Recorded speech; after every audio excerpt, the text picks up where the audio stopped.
அன்பு நேயர்களுக்கு கனிவான வணக்கம். அதிமுக பிஜேபி கூட்டணிக்கு எதிராக பேசியவர்களை மிரட்டி பணிய வைத்த எடப்பாடி. அதிமுக பாஜக கூட்டணி உருவாகக்கூடாது, இது ஏற்கனவே தோல்வி கூட்டணியாக முடிந்துவிட்டது. மீண்டும் அதிமுக பாஜக கூட்டணி அமைத்து போட்டியிட்டால் அது வெற்றி பாதைக்கு அழைத்து செல்லாது. மேலும் அதிமுகவில் கொஞ்சம் நஞ்சம் உள்ள சிறுபான்மையினரது வாக்குகளையும் நாம் இழக்க வேண்டி வரும். தமிழகத்தில் 12% சிறுபான்மையினர்களது வாக்கு உள்ளது. அவை அனைத்தும் மொத்தமாக அப்படியே திமுகவிற்கு சென்று விடுகிறது. 2021ஆம் ஆண்டு நடைபெற்ற தேர்தல்களில் இருந்து தொடர்ந்து இழந்து வருகிறோம். அதை பெற நாம் எந்த விதத்திலும் முயற்சி செய்வது இல்லை. குறிப்பாக பாரதிய ஜனதா கட்சியோடு கூட்டணி அமைக்காமல் இருந்தாலே போதும். ஆனால் தொடர்ந்து நாம் பாரதிய ஜனதா கட்சியோடு கூட்டணி அமைத்து இந்த வாக்கு வங்கியை இழந்து விடுகிறோம். இது திமுகவினுடைய வெற்றிக்கு சாதகமாக அமைந்து விடுகிறது. இதேபோன்று பட்டியலின மக்களும் கூட பாரதிய ஜனதா கட்சியை நம்புவது இல்லை. இப்படி 21% பட்டியலின மக்களினுடைய வாக்குகள், 12% சிறுபான்மையினரது வாக்குகள் என மொத்தமாக 33% வாக்குகளை இழந்துவிட்டால் வெற்றியை நாம் எவ்வாறு ருசிக்க முடியும் என கேள்வி எழுப்பி இருந்தார்கள். மேலும் நாம் 18வது மக்களவைத் தேர்தலின் பொழுதே பாரதிய ஜனதா கட்சியோடு இனிமேல் கூட்டணி இல்லை, பாரதிய ஜனதா கட்சியோடு ஒட்டும் இல்லை, உறவும் இல்லை என அறிவித்து விட்டோம். அப்படி இருக்கும் பொழுது நாம் ஏன் மீண்டும் பாஜகவோடு கூட்டணி அமைக்க வேண்டும்? இனிமேல் பாரதிய ஜனதா கட்சியோடு கூட்டணி இல்லை என நீங்கள் கூறியதை நம்பி நாங்கள் தொடர்ந்து பாரதிய ஜனதா கட்சியை கடுமையாக விமர்சித்து வந்தோம்.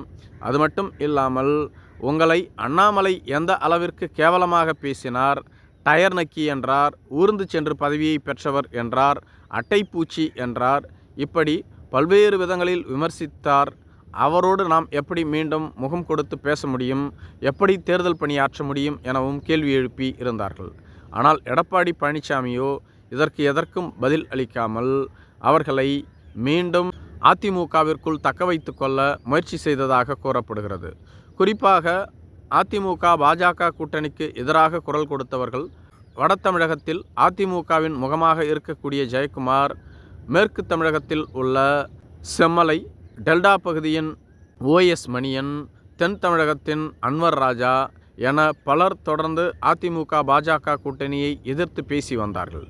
இதுபோன்ற சூழ்நிலையில் சமீப நாட்களாக தொடர்ந்து இவர்கள் அனைவருமே அப்படியே தங்களது நிலைப்பாட்டிலிருந்து மாறிவிட்டார்கள் என்றுதான் கூற வேண்டும்.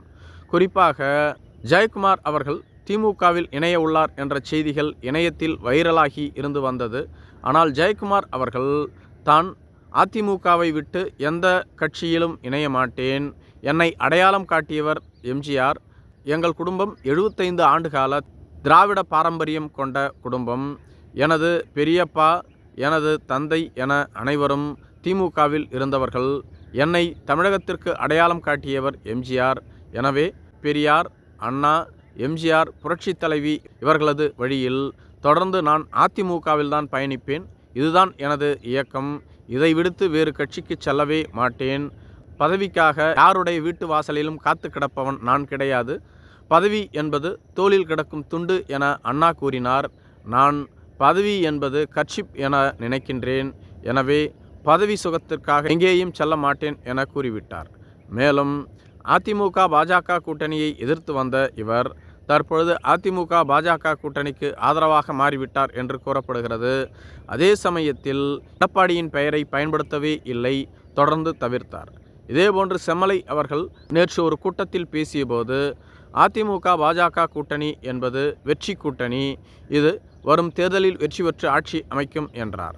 அவர்தான் இந்த கூட்டணி அமைந்தவுடன் அதிமுக பாஜக கூட்டணி தற்கொலைக்கு சமமானது, பாஜக நம் முதுவில் ஏறி சவாரி செய்கிறது, நம்மை நம்பி அவர்கள் வெற்றி பெற நினைக்கின்றார்கள் என கடுமையாக விமர்சனம் செய்திருந்தார்.